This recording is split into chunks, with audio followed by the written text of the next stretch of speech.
মুসলমান একটু লক্ষ্য করুন হযরতে খাজা গরিব নওয়াজ মাইনুদ্দিন চিশতি আজমিরি সঞ্জারি রাহমাতুল্লাহ আলাইহি হুজুরকে কে না ভালোবাসে বাবা হুজুরের দরবারে কে না যায় জগৎ বিখ্যাত পীর বাবা এই ভারতবর্ষের পীর যার জন্য ভারতের মানুষ এত শান্তিতে আছে ভাই আমার এত স্বস্তিতে আছে ভাই আমার তরুণ যুবকেরা যিনি ভারতবর্ষের জাতি ধর্ম বর্ণ নির্বিশেষে সমস্ত মানুষের জন্য দোয়া করেছেন প্রার্থনা করেছেন হে তরুণ যুবকেরা তাই সারা বিশ্ব থেকে তার দরবারে এসে তাকে ওসিলা করে মাধ্যম করে মহান স্রষ্টার কাছে মানুষ প্রার্থনা করে হে তরুণ যুবকেরা খাজা গরিব নওয়াজ মাইনুদ্দিন চিশতি হঠাৎ করে পীর হয়ে যাননি বাবা হঠাৎ করে সাধক হয়ে যাননি তাকে সাধনা করতে হয়েছে তাকে তপস্যা করতে হয়েছে তাকে কঠোর ইবাদত করতে হয়েছে কঠোরভাবে আল্লাহর নির্দেশনাকে প্রাধান্য দিতে হয়েছে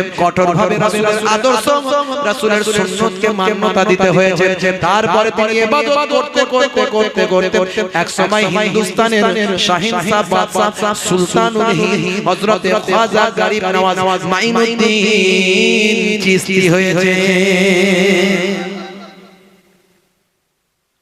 হে তরুণ যুবকেরা হযরত খাজা গরিব নওয়াজ মাইনুদ্দিন চিশতি আজমিরি সঞ্জারি রাহমাতুল্লাহ আলাইহি বাবা এত বড় ওলি ইংল্যান্ড থেকে তৎকালীন পঞ্চম জজ এসেছিলেন তখনকার আমলে পঞ্চম জজ মানে সর্বোচ্চ নেতা একটা দেশের সর্বোচ্চ নেতাকে ভাই আমার উপাধি দেওয়া হয়েছিল পঞ্চম জজ যেমন চতুর্থ জজ তৃতীয় জজ যেমন তৎকালীন যুগে মিশরে ফারাও এটা হচ্ছে উপাধি ফারাও যাকে আমরা ফেরাউন বলি অ্যাকর্ডিং টু আমাদের বই পুস্তক অনুযায়ী ফারাও বলা হয় ফেরাউন এই ফেরাউন অনেক এটা উপাধি যেমন সুলতান বাদশা রাজা এগুলো সব উপাধি এরকম পঞ্চম জজ তৎকালীন যুগে কষ্ট হচ্ছে আপনাদের সবাই বলেন হ্যাঁ হুদান শেষ করে দেব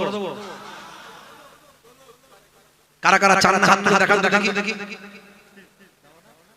সত্যি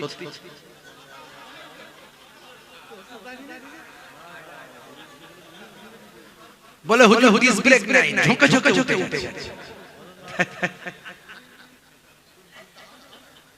ঝুঁকে চান সত্যি চান ঠিক খুব সংসং ছোট্ট করে না 11টার ওদিকে যাব না শেষ করব তার মধ্যে যেমন গত বছর আপনারা দিয়েছিলেন তেমন তো দিতে হবে না হবে কি তাই কথা ঠিক না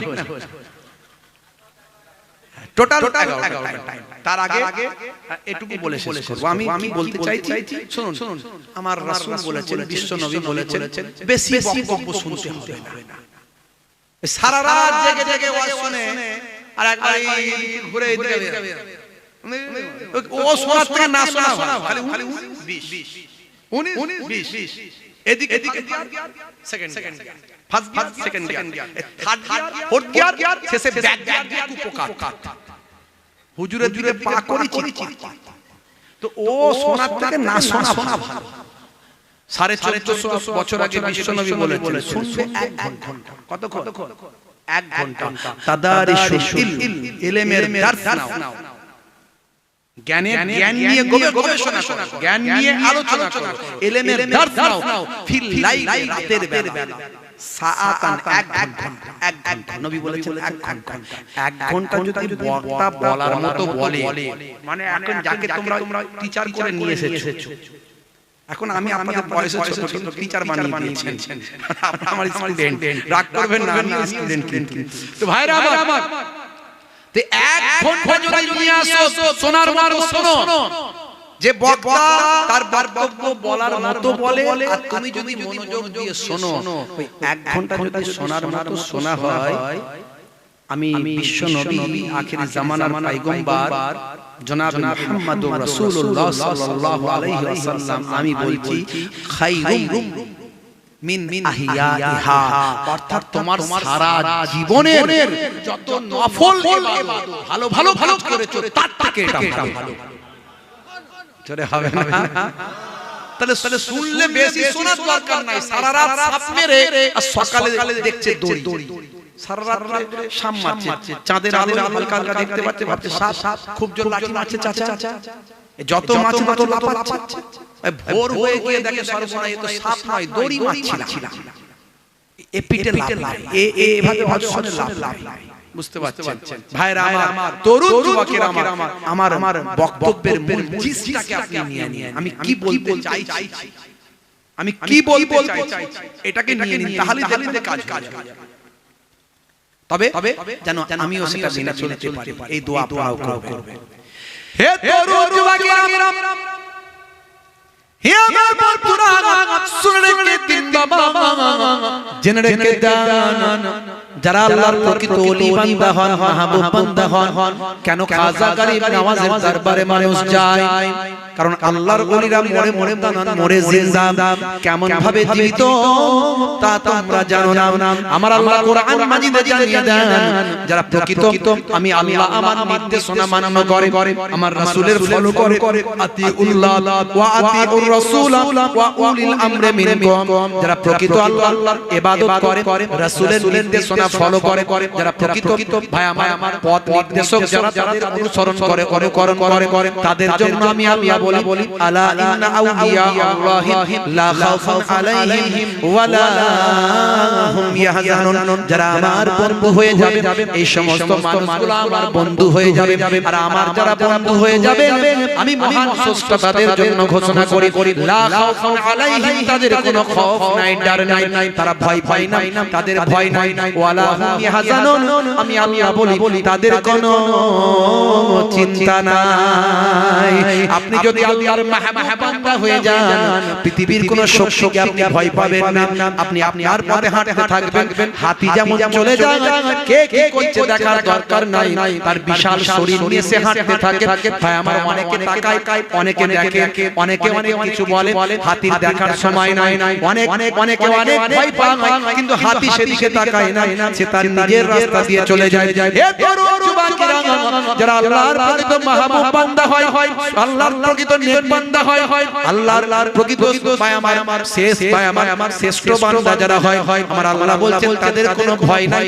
আমি আল্লাহ বলি তাদের কোনো চিন্তা নাই।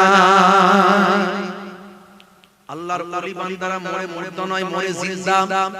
মাল্লাহুল মাওলা ফালাহুল কুল, বান্দা যখন আল্লাহর হয়ে যায়, কুল মাখলুকাত তার গোলাম হয়ে যায়। আপনি একজন ভালো মানুষ হয়ে যান, যখন সবাই আপনাকে রেসপেক্ট করবে, সম্মান করবে, এই রেসপেক্টের পরিমাণ এমন একটা জায়গায় পৌঁছে যাবে যখন সবাই আপনার কথা শুনবে, জড় পদার্থ পর্যন্ত আপনার কথা শুনবে। যদি এটা অবিশ্বাস্য মনে হতে পারে, কিন্তু এটাই বিশ্বাসের জায়গায় আসবে। তখন আপনি যদি স্রষ্টার আরাধনা করেন, স্রষ্টার উপাসনা করেন, তখন দেখবেন জড় পদার্থ পর্যন্ত আপনার কথা শুনবে, কারণ সবাই আপনার অনুগত হয়ে যাবে। হে তরুণ যুবকেরা, হে আমার বন্ধুরা, শুনে রেখে দিন বাবা, পঞ্চম চাঁদ এসেছে ইংল্যান্ড থেকে। খাজা গরিব নওয়াজের নাম শুনেছে বাবা, ভারতবর্ষের জমিনে এসেছে। মাঝে মাঝে বিদেশি ভাই আমার রাষ্ট্রদূতরা, বিদেশি ভাই আমার প্রেসিডেন্টরা, বিদেশি নেতারা বিদেশ থেকে বাবা এসে থাকেন ভারতবর্ষের বিভিন্ন জায়গায় এসে তারা কখনো তাজমহল দেখতে যান, কখনো আবার কোনো ভাই আমার দর্শনীয় স্থানে চলে যান, কখনো খাজা গরিব নওয়াজের দরবারে যান, কখনো কোনো টেম্পলে যান, ভাই আমার বিভিন্ন জায়গাতে তারা চলে যান। হে তরুণ যুবকেরা, হে আমার বন্ধুরা, পঞ্চম চাঁদ ভারতবর্ষের জমিনে এসেছিলেন। এসে বললেন খাজা মাইনুদ্দিন চিশতি, খাজা বাবার নাম শুনেছি, তার রওজা, তার মাজারে একটু দর্শন করতে যাব। হে তরুণ যুবকেরা, খাজা গরিব নওয়াজের মাজারে রওজায় দর্শন করতে যাবে। পঞ্চম চাঁদ ইংল্যান্ডের প্রেসিডেন্ট বলে কথা, সারা এলাকায় রেড অ্যালার্ট জারি হয়ে গেছে, সারা এলাকায় কারফিউ, মিলিটারি ফোর্স, পুলিশ প্রশাসন চারিদিকে ঘিরে ফেলা হয়েছে। ভাই আমার ভালো করে পরিদর্শন করা হয়েছে, কোন রকম সমস্যা যেন তৈরি না হয়, কোন রকম কোনো ভাই আমার সমস্যার সম্মুখীন যাতে না হতে হয়। হে তরুণ যুবকেরা, মাজারকে ফাঁকা করে দেওয়া হয়েছে। ভাই আমার দোস্ত, আমার ইংল্যান্ডের প্রেসিডেন্ট পঞ্চম জর্জ, ভাই আমার তিনি যে অবস্থায় ছিলেন, সে অবস্থায় খাজা গরিব নওয়াজের রওজাতে, মাজারে তিনি প্রবেশ করেছেন। বুট, স্যুট, কোট, টাই, ক্যাপ, হ্যাট, যাচ্ছি। তিনি তো জানেন তিনি খাজা বাবা। আর যারা খাদেম টাদেম ছিল যারা মাজারে, এখন তো মাজারগুলো সব ব্যবসা কেন্দ্রিক হয়ে গেছে। মাজার মানে ব্যবসা। जो मांगा है बाबा से मांग ले बेटा, 1000 रुपया दे दे बेटा, তাই তো নাকি? কিন্তু যাদের মাজারকে সামনে রেখে ব্যবসা করছে তারা কিন্তু শ্রেষ্ঠ মানুষ। এরা ভণ্ড, এরা ব্যবসা করছে, মাজার ব্যবসার জায়গা নয়। তাই আমরা বলি যারা খাজা গরিব নওয়াজের দরবারে যাবে তারা গরিব দুস্থ অসহায়কে দেবেন, মাজারের উন্নতি কল্পে দেবেন, কিন্তু ভণ্ডদের হাতে টাকা দেবেন না। তাহলে তারা এই হাত পাতলি পয়সা খাটতে হবে, ভালো ইনকামের লাইন না না না, এটা মানুষকে অকর্মণ্য করে দেবে, কর্মহীন করে দেবে। হে তরুণ যুবকেরা, হে আমার বন্ধুরা, শুনে রেখে দিন বাবা, জেনে রেখে যান আল্লাহর ওলিদের আল্লাহ কত সম্মান দিয়েছেন, স্রষ্টা ভাই আমার তার বন্ধুদের কত সম্মান দিয়েছেন, যারা তার বন্ধুত্বের পর্যায়ে পৌঁছে যায় তাদের কত মর্যাদা দিয়েছেন বাবা। হে তরুণ যুবকেরা, হে আমার মুরব্বিয়ানেরা, মানুষ মারা যাওয়ার পরে 6 ঘন্টা পর থেকে ডেড বডির পচন শুরু হয়। 6 ঘন্টা পর থেকে ডেড বডির পচন শুরু হয়। এটা আমি বলছিলাম, মেডিকেল সায়েন্স বলছে। কবরে দেওয়ার 24 ঘন্টা পর সবচেয়ে আগে শরীরের যে অঙ্গটা পচে যাবে সেটা হলো নাক। 3 দিন পরে সবচেয়ে প্রথম নখগুলো খুলে ঝরে পড়তে থাকবে। আর 6 দিন পরে যত শরীরের চুল আছে, লোম আছে, সব আস্তে আস্তে খসে যাবে। মাত্র 17 দিনের মধ্যে পেটটা দুম করে ফেটে যাবে। ফেটে গিয়ে শরীরের ভিতরে আমাদের অসংখ্য পোকা আছে, আর শরীরের বাইরে পোকায় পোকা তৈরি করে, অটোমেটিক জীবাণু তৈরি হয়ে যাবে সেখানে। মাটির ভিতরে পোকা বংশ বিস্তার করবে, আরো জীবাণু অসংখ্য তৈরি হয়ে যাবে। সেখান থেকে অসংখ্য পোকা তৈরি হয়ে গিয়ে পুরো দেহটাকে একেবারে ভাই আমার নিজেদের আন্ডারে নেবে, ইচ্ছা মতো খাবে। এই খেতে 60 দিন 60 ডেজ, 60 দিনের মধ্যে শরীরের সমস্ত বস্তু যা আছে সব ফিনিশ করে দেবে। 90 ডেজ, 90 দিনের মধ্যে দেখা যাবে কঙ্কালে পরিণত হয়েছে। এই 90 দিন পর কঙ্কালের জয়েন্ট গুলো খুলতে থাকবে। আর 365 দিন, 1 বছরের মধ্যে ভায়া কঙ্কাল হাড়গুলো যা আছে সেগুলো ম্যাক্সিমাম টাইম মাটি খেয়ে পোকামাকড়ে খেয়ে ফিনিশ করে দেবে। কয়েকটা জিনিস থাকতে পারে, বিশেষত যেটা আমরা জানতে পারি সেটা হলো নাভি নাকি কেউ খেতে পারে না। এই নাভি নাকি নষ্ট হয় না। আগে যখন ইলেকট্রিক চুল্লির ব্যবস্থা ছিল না, তখন শুনতাম যে নাভিটাকে আমার হিন্দু মহোদয় ভাইরা আমার দাহ করার পরে তারা খুঁজে বের করে সুন্দরভাবে সম্মান জানিয়ে গঙ্গায় বিসর্জন দেন। এখন কি করেন আমি জানি না, যদি জিজ্ঞাসা করা হয়নি। তো যাই হোক ভাইরা আমার, এই কবরে থাকলে নাভিটা থাকতে পারে। এই নাভি হলো শরীরের জড়, শরীরের মূল।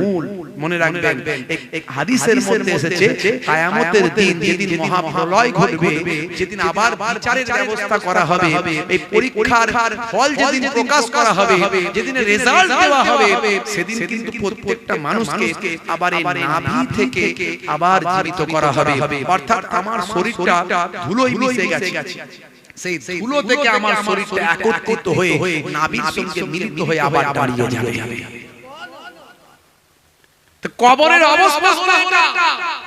কিন্তু যারা সাধক হয়ে যাবে, আল্লাহ ওয়ালা হয়ে যাবে, যারা 5 ওয়াক্ত নামাজি হবে, রাসূলের সুন্নাত মেনে চলবে, রাসূলের আদর্শকে মেনে চলবে, সততার সঙ্গে, নম্রতার সঙ্গে, ভদ্রতার সঙ্গে রাসূলের আদর্শকে মান্যতা দিয়ে জীবন যাপন করবে, তারা কবরে যাওয়ার পরেও পোকার ক্ষমতা নাই তাদের শরীরটা খেয়ে ফেলবে।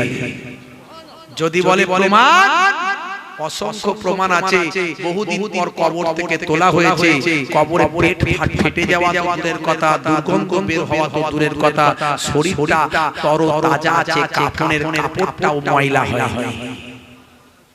जमीन मैली नहीं होती, ज़मान मैला नहीं होता, जमीन मैली नहीं होती, ज़मान मैला नहीं होता, मोहम्मद के गुलामों का कफन मैला नहीं होता। জোরে হবে না? যদি রাসূলের গোলাম হয়ে যায় আপনার কাফনের কাপড়টাও মাটি খেতে পারবে না, পোকা খেতে পারবে না। এরকম ভিডিও ফুটেজ আমাদের কাছে অনেক আছে। দীর্ঘদিন পর কবর ভেঙে গেছে, কি তোলা হয়েছে, যে কোনো কারণে এরকম নিউজ হয়েছে, খবর হয়েছে। হে তরুণ যুবকেরা, পঞ্চম চাঁদ খাজা গরিব নওয়াজের দরবারে ঢুকবেন। খাদেমরা কেউ কাছে নাই, আসতে দেওয়া হয়নি, দূরে থাকো। ইংল্যান্ডের প্রেসিডেন্ট, তাই রাউজায় ঢোকার রুলসটা সেভাবে বলা হয়নি। পঞ্চম জজের রুলস দেখাতে পারে আবার কার ক্ষমতা আছে। ইংল্যান্ডের প্রেসিডেন্ট বলেন কথা, জো বাইডেন যদি আসে, হে তরুণ যুবকেরা, কে তাকে আইন শেখাতে পারে বলার ক্ষমতা কি কারো হবে? হে জওয়ান যুবকেরা, পঞ্চম জজ বুট পরে পায়জামা পরে স্যুট পরে যে অবস্থায় আছেন, টাই পরে হ্যাট পরে যে অবস্থায় আছেন, নিজের পায়জামা, পঞ্চম জজ খাজা গরিব নওয়াজের রওজায় সমাধিতে তিনি প্রবেশ করলেন। সেখানে পায়জামা প্রবেশ করার আগে জুতোটা খুলতে হয়, সম্মান প্রদর্শন করতে হয়। এই সব না করে তাকে রুলস দেখানোর কেউ নাই। তিনি সোজা চলে গেলেন, চারিদিকে ব্যারিকেড করা আছে, কেউ তার ধারে কাছে যেতে পারে না। হে তরুণ যুবকেরা, পঞ্চম জজ যখন হিন্দুস্তানের শাহেনশাহ বাদশাহ সুলতানুল হিন্দ হযরতে খাজা গরিব নওয়াজ মাইনুদ্দিন চিশতি আজমিরি সঞ্জারি রাহমাতুল্লাহ আলাইহি হুজুরের রওজা মুবারকে যখন গেলেন, পঞ্চম জজ হুজুরের সামনে গিয়ে পায়জামা রওজাটা দর্শন করতে লাগলেন। কোন খাজা গরিব নওয়াজ, যে খাজা গরিব নওয়াজকে আনা সাগর থেকে পানি তুলতে নিষেধ করা হয়েছিল। আনা সাগরটা পবিত্র সাগর, যেখানে স্নান করলে সকলের পাপ ধুয়ে চলে যায়, এই তাদের বিশ্বাস ছিল তৎকালীন যুগে। হে তরুণ যুবকেরা, খাজা গরিব নওয়াজ আনা সাগরের পাড়ে কয়েকজন শিষ্য ভক্তকে নিয়ে এসে সেখানে তাবু গেড়েছিলেন। সেখানে তাবু গেড়ে মানুষকে সৎ পথের সততার পথে, নম্রতার পথে, সৎ নিষ্ঠ হওয়ার পরামর্শ দিচ্ছিলেন। এমন সময় দেখতে পাওয়া যায় তৎকালীন বাবা, সেই সময় তাকে বলা হলো, আপনি এই আনা সাগরকে অপবিত্র করবেন না। আনা সাগরে গিয়ে আপনি অপবিত্র না করে আনা সাগর থেকে পানি নিচ্ছেন, আনা সাগরে গিয়ে হাত মুখ ধুচ্ছেন, অর্থাৎ ওযু করছেন। সেই সময় তাকে বলা হলো, আনা সাগর কিন্তু অপবিত্র হয়ে যাচ্ছে। এই আনা সাগর কিন্তু বিশাল সমুদ্রে নয়। খাজা গরিব ভাই আমার, এই আজমির শরীফে গিয়ে আপনি যদি আনা সাগর খোঁজেন তাহলে সমুদ্র পাবেন না, বরং আনা সাগর বলতে বোঝানো হয়েছে একটা বিশাল মাপের একটা দিঘি, বা আমার বিশাল মাপের একটা হ্রদ, একটা দিঘি, একটা বিশাল মাপের পুকুর, যেটাকে আনা সাগর নামে অভিহিত করা হয়েছে। হযরতে খাজা গরিব নওয়াজ বললেন, বাবা, আমরা কখনো পানি অপবিত্র করছি না, বরং ওই পানিতে আমরা হাত হাত ধুচ্ছি, এই জন্য যাতে মহান স্রষ্টার কাছে সকলের জন্য প্রার্থনা করতে পারি। সকলের জন্য, এই দেশের জন্য, দশের জন্য, এই আমি যাতে প্রার্থনা করতে পারি। আমি ফোকারা লোক বাবা, এখানে এসেছি, তো আমি এখানে কদিন থাকবো, থেকে চলে যাব। আল্লাহ তোমার কাছে ডাকি বারে বার, করুণা আমার উপর করো আবার। আল্লাহ তোমার কাছে ডাকি বারে বার, করুণা আমার উপর করো আবার। আল্লাহর ওলি গরিব নওয়াজ ভক্ত নিয়ে আজমিরে যান। আল্লাহর ওলি গরিব নওয়াজ ভক্ত নিয়ে আজমিরে যান।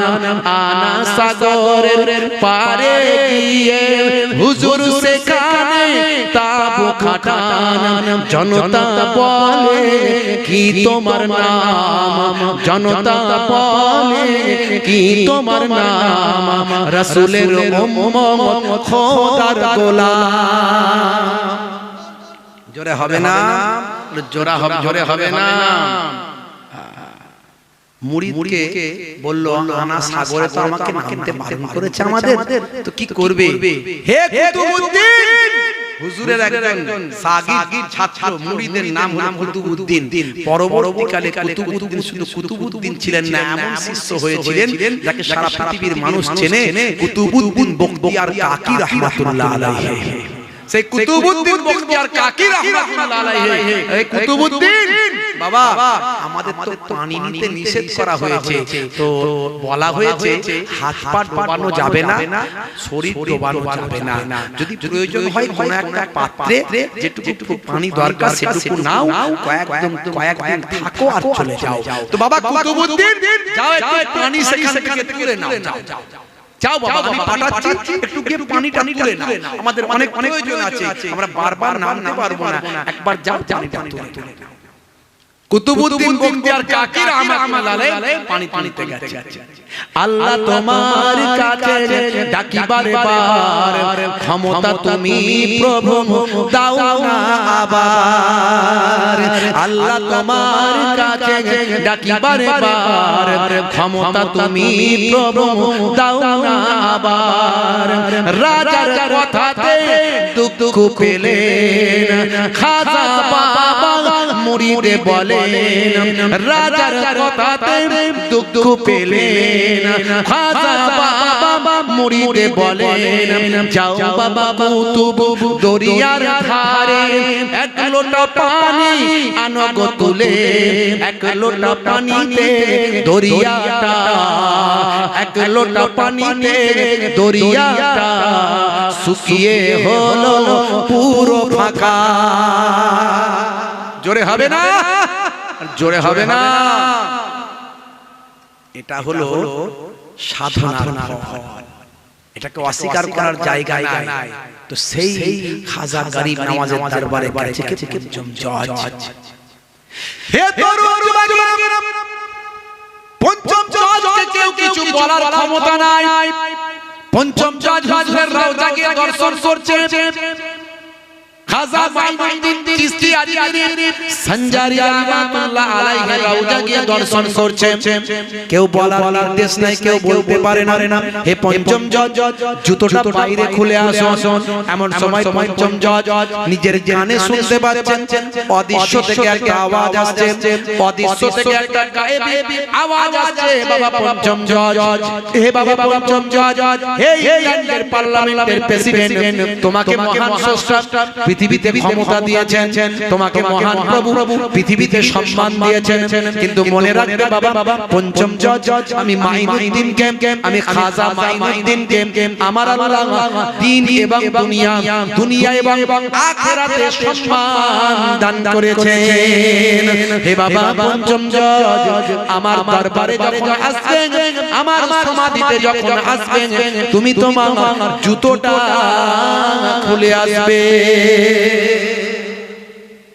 অদৃশ্য থেকে আওয়াজ পেয়ে পঞ্চম জজ লজ্জিত হলেন অসম্মান বোধ করলেন সঙ্গে সঙ্গে স্যালেন্ডার করলেন নম্রতা বিনয়ের সঙ্গে হুজুরকে সম্মান জানিয়ে আদবের সঙ্গে পেছন দিকে হেঁটে হেঁটে বাইরে বের হলেন নিজের সুটা খুললেন সুটা খুলে আবার ভিতরে গেলেন ইংরেজদের নিয়ম হলো কারোর কাছে যদি কেউ স্যালেন্ডার করে আত্মসমর্পণ করে তারা তাদের মাথার যে টুপিটা আছে এই টুপিটা তার পায়ের কাছে রাখে হুজুরের রওজার পায়ের দিকে মাথার ক্যাপটা নিজের মাথার হ্যাট টুপিটা খুলে রেখে প্রার্থনা করলেন মহান প্রভুর কাছে প্রার্থনা করলেন ক্ষমা প্রার্থনা করলেন করে সম্মান প্রদর্শন করে বাইরে চলে গেলেন ইংল্যান্ডের জমিনে গেলেন ইংল্যান্ডের জমিনে গিয়ে ইংল্যান্ডের মাটিতে পৌঁছালেন পরের পার্লামেন্টে গেলেন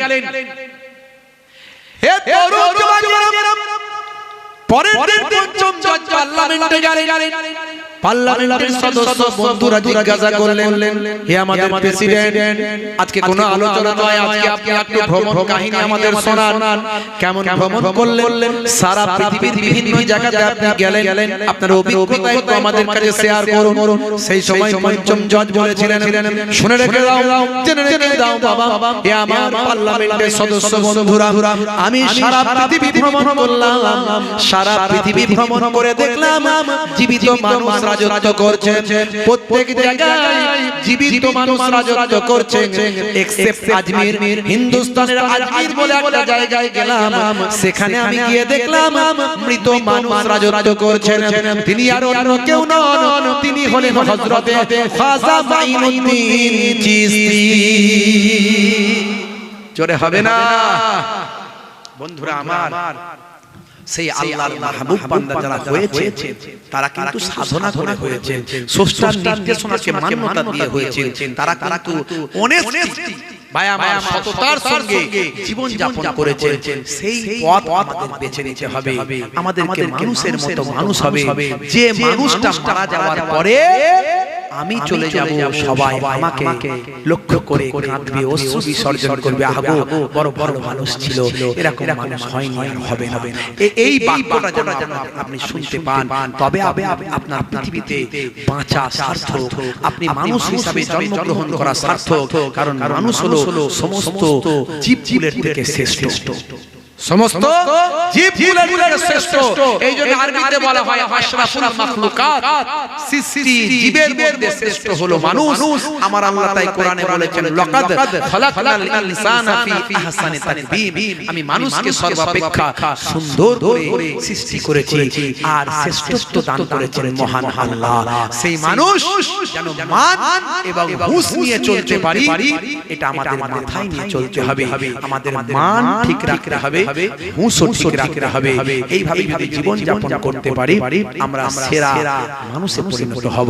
যাই হোক, আমি আপনাদের সামনে আর বেশি আলোচনা নয়, রাত বেশি বাড়ছে, ঠান্ডার পাওয়ার, ঠান্ডার প্রখরতা, ঠান্ডার আপনার কি বলবো শক্তিও বাড়বে, আর আমাদের ঘুম, আমাদের কষ্ট বেড়ে যাবে। সকালে দিনের বেলা আমাদের কাজকর্ম আছে, আর বেশি রাত জাগাটাও ঠিক নয়।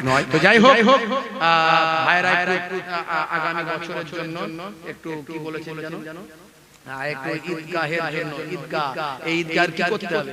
ঘিরতে হবে নাকি? এখন বাকি আছে, তো অনেক টাকা পয়সার ব্যাপার, এটা আপনাদের এখানে সেরকম একটু যে আপনারা স্রষ্টার জন্য তপস্যা করবেন, সাধনা করবেন, একটু যে তাকে ডাকবেন, সে ডাকার সুন্দর জায়গাটা এখানে ছিল না। ভাইরা অনেক কষ্ট করে করেছেন, আমি এসেছিলাম উদ্বোধনের সময়, তাই তো নাকি? হ্যাঁ, আমি সেই সময় এসেছিলাম। এরা খুব আমাকে ভালোবাসে, মাঝে মাঝেই ফোন করে, ভাই জানা হবে এটা ওটা সেটা। তো যাই হোক, আমাদের সাহেব আছে, খুব শিক্ষিত মানুষ, জ্ঞানী মানুষ, আর ওই সমস্ত রাজ্জাক ভাইরা আছে, আর সব ভাইরা আছে। তো যাই হোক, তো একটা ভালোবাসা সম্পর্কে আমি এসেছিলাম, তো আবার এলাম, এটা নিয়ে 2-3 4 চলে এলাম মনে হয়।